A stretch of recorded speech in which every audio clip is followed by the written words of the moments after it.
许多人预算30万想要买车的时候，脑海里第一个浮现的念头往往是能不能圆一个豪车梦。毕竟30万这个数字在中古车市场里非常微妙，它刚好踏进了老款双 B 的门槛，同时也是买一台状况良好的二手丰田的黄金预算。一面是开出去有面子、气场拉满的德系豪华品牌，另一面是看似平凡、到处可见的日系国民车。绝大多数没有经验的新手，在这个十字路口都会忍不住把心偏向双 B。然而，只要你走进熟门熟路的修车厂，去问问那些每天跟各种车况打交道的资深技师，或者去请教那些开了20-30年车的老司机，他们给出的建议却往往惊人的一致。他们会严肃地告诉你，宁可拿这30万去买一台配备普通、样式平庸的二手丰田，也千万不要去碰那些看起来花里胡哨的30万双 B。 这究竟是为什么呢？难道真的是因为内行人不懂得享受豪车的操控与舒适吗？还是说在这背后隐藏住中古车商绝对不会主动告诉你的惊人真相？今天我们就来彻底拆解这个让无数买车新手踩坑的陷阱，帮你算清楚这笔账。看完这篇内容，至少能帮你省下30万以上的无底洞维修费。我们首先要弄清楚一个最根本的问题，那就是为什么一台当年新车售价高达200万甚至300万的豪华双 B， 过了10年或者15年之后居然只卖30万。很多人以为自己捡到了大便宜，以为这是市场给予二手车买家的福利，但现实往往非常残酷。汽车作为一众消耗品，它的折旧率确实很高，但豪华车的折旧速度在过了保固期之后会呈现断崖式的下跌。这并非因为它的车架烂了或者动力不行了，而是因为市场上的聪明人都知道，这台车已经到了零部件集中报销的危险期。一台二手车的市场售价可以从200万跌到30万，但是这台车身上几千个零部件的替换价格以及原厂技师的高昂工时费可一点都没有跟住打折。当你花了30万买下一台15年车龄的中古双 B， 你以为自己拥有了价值200万的品质，但实际上你接手的是一台维修，成本依然维持在200万及别的耗材机器。德系豪车在设计之初，工程师考虑的第一要素是极致的性能、高速的稳定性、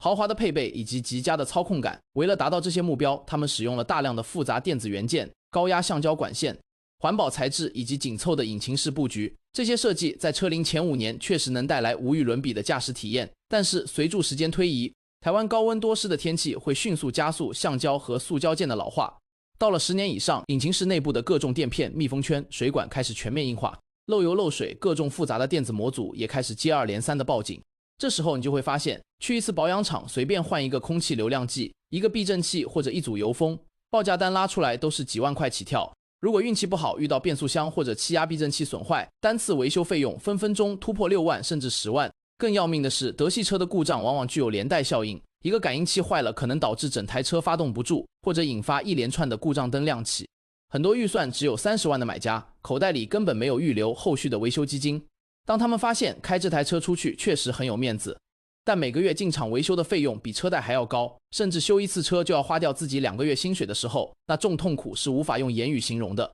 这也是为什么二手车商最喜欢收这种车，因为收购价格极低，外观稍微打蜡、锐去光，洗个内装看起来依然高大上，很容易就能吸引到预算有限又想装门面的年轻人掏钱。那为什么内行人在这个预算下会毫不犹豫地选择丰田呢？难道丰田的车就不会坏吗？答案当然是也会坏，但丰田与双 B 在造车哲学上有著本质的不同。日本工程师在设计国民车的时候，核心思维只有2个字，那就是耐用。他们会尽可能的使用经过市场10几年验证、结构极其简单且成熟的技术，能用机械接构解决的，绝不轻易使用复杂的电子模组；机能满足基本需求的，绝不盲目追求极限的性能参数。这种看似保守甚至有些落后的造车理念，在二手车市场上却变成了最强大的护城河。一台30万的二手丰田，虽然没有花哨的液晶萤幕，没有强烈的推背感，也没有令人炫目的气氛灯，但它的引擎和变速箱结构简单到了极点。它的引擎室空间充裕，散热良好，各个部件的磨损速度极慢，即使车龄长达10年，它的橡胶件老化速度也远慢闷德系车。最重要的是，就算这台丰田真的坏了，它的维修成本低到让人难以置信。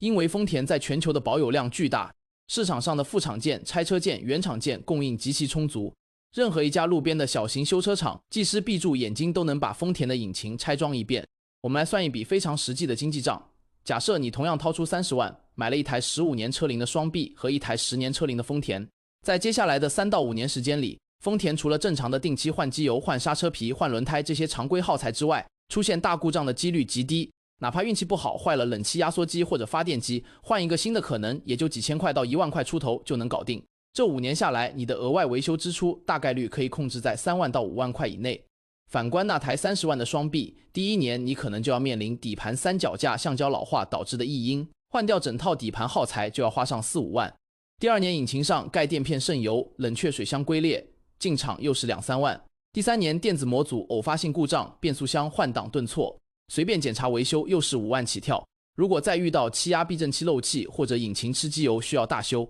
累积下来的维修费用轻轻松松就会突破30万。这还不包含因为车辆频繁流场维修所造成的时间成本和交通不便。这就是为什么许多买了2手双 B 的人最后都只能忍痛亏本贱卖，因为他们被无底洞一样的维修费彻底拖垮了。除了维修费用之外，中古车商绝对不会主动提的另一个关键真相，就是残值与2手市场的流动性。当你买下一台30万的丰田，开了3年之后，只要没有发生重大事故，这台车在市场上依然可以卖到22万甚至25万。因为市场上对这重代步神车的需求永远极其旺盛，不论是刚拿到驾照的新手，需要接送小孩的家庭，还是跑业务的上班族，都在寻找这重省油耐操的车。丰田在中古市场上的折旧率慢得吓人，折旧成本极低。但是如果你买的是那台30万的老双 B， 开了3年之后，它的车龄已经迈向18年甚至20年。这时候市场上几乎没有普通买家敢接手，中古车商开出的收购价可能会直接跌到几万块的报废价，甚至连车商都懒得收，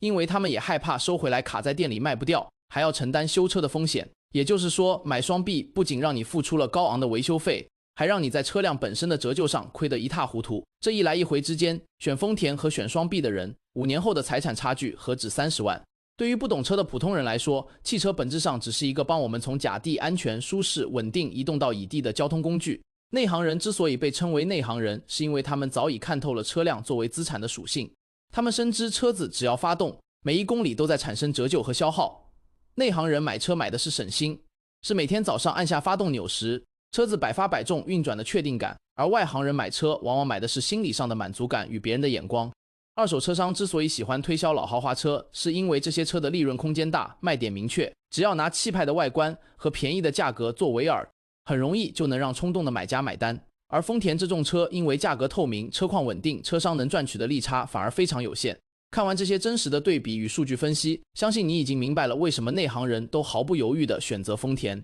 30万确实能让你短暂地体验到豪车的光环，但随之而来的养车压力可能会彻底毁掉你的用车体验。相反，选择一台品质稳定的丰田，把省下来的30万维修费和折旧费留在自己的口袋里，无论是用来投资、旅游，还是提升生活品质，都远比把钱扔进保养厂的无底洞里要明智得多。理性的消费决策永远建立在对真实成本的清醒认知之上，而不是被一时的面子所蒙蔽。